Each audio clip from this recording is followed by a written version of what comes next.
that was artificially created through magic and alchemy, and then brought and summoned or brought forth to this particular dimension to interact and be presented or representative of the human race, but not quite human. So even within Kabbalistic mysticism, we see again a reference to a race of people who had a pale complexion, who were genetically recessive, who by nature of their complexion, by nature just by being genetically recessive, were put in a position, not by their own choice, but put in a position where they would be in a situation, a planet, a galaxy, where just by being brought into existence, the minute they were given birth to, they were already born into a situation where they would be on a planetary system, on a planet that would naturally reject them and seek to destroy them by any means necessary.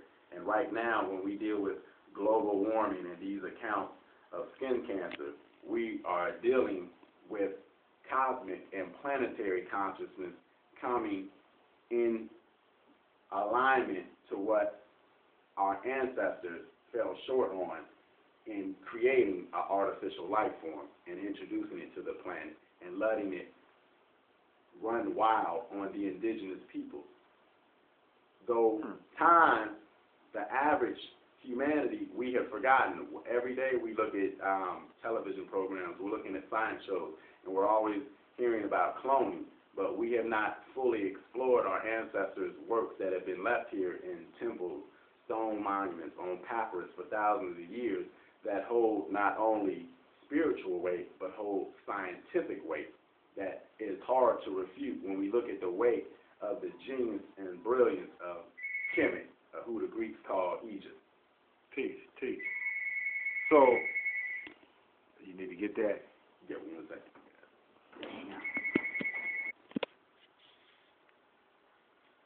All right. So what is this going on about this melanite in the melanoma with the whites? Good question. To sidetrack, when we look at melanoma, melanoma is primarily a systematic breakdown of the human form. It's not just the epidermis, it's the bodily organs, the liver, the heart, the immune system.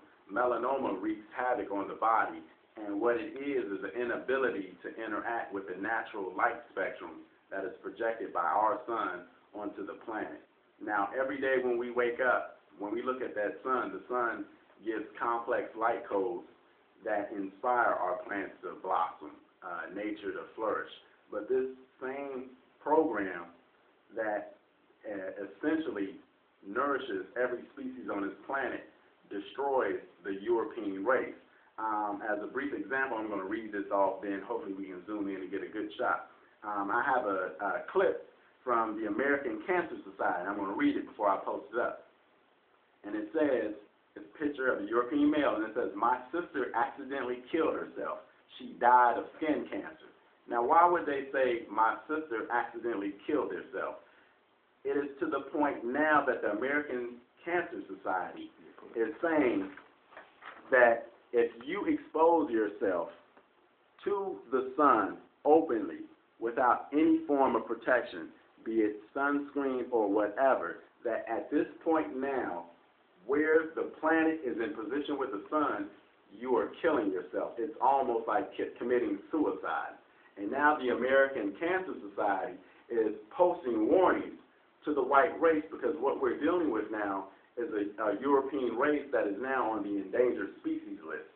And now, as you see in this illustration, again, you can see this posted. This is almost becoming the poster child of the American Cancer Society.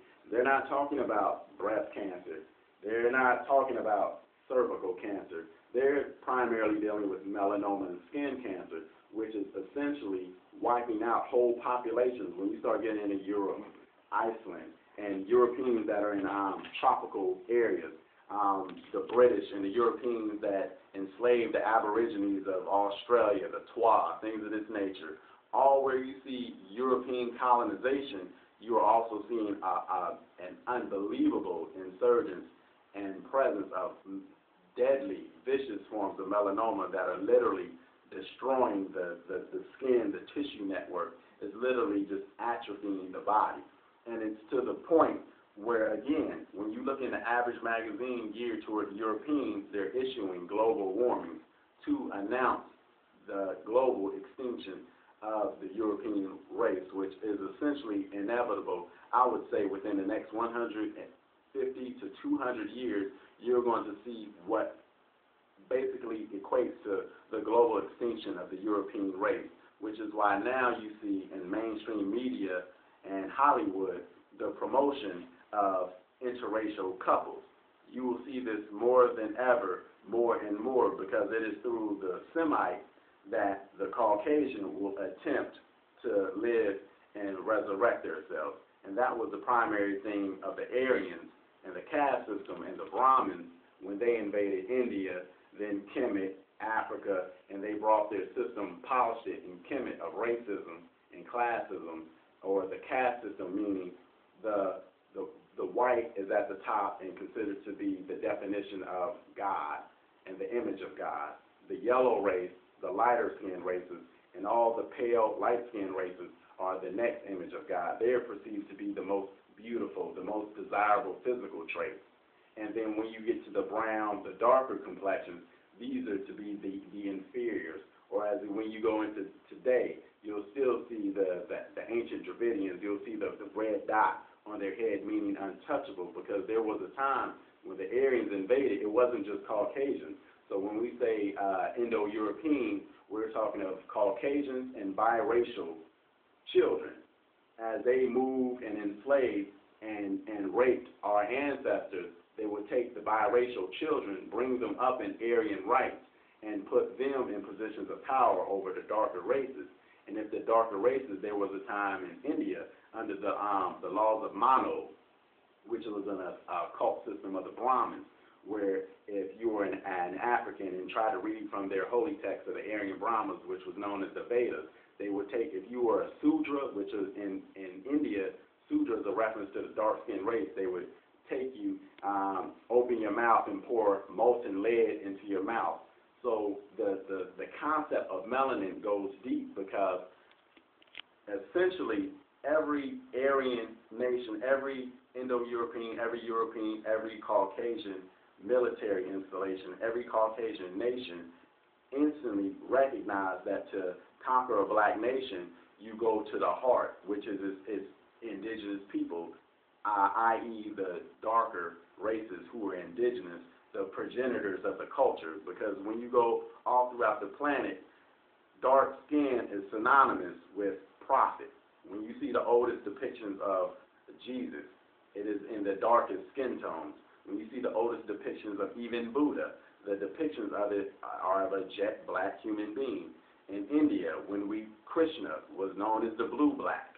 So innately, Caucasians understand the significance and the power scientifically, biologically, and metaphysically of melanin.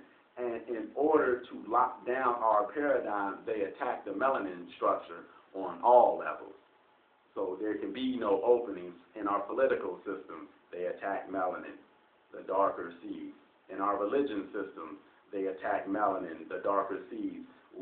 Even if we look at the biblical story with Noah, Ham and Shem, and the curse story.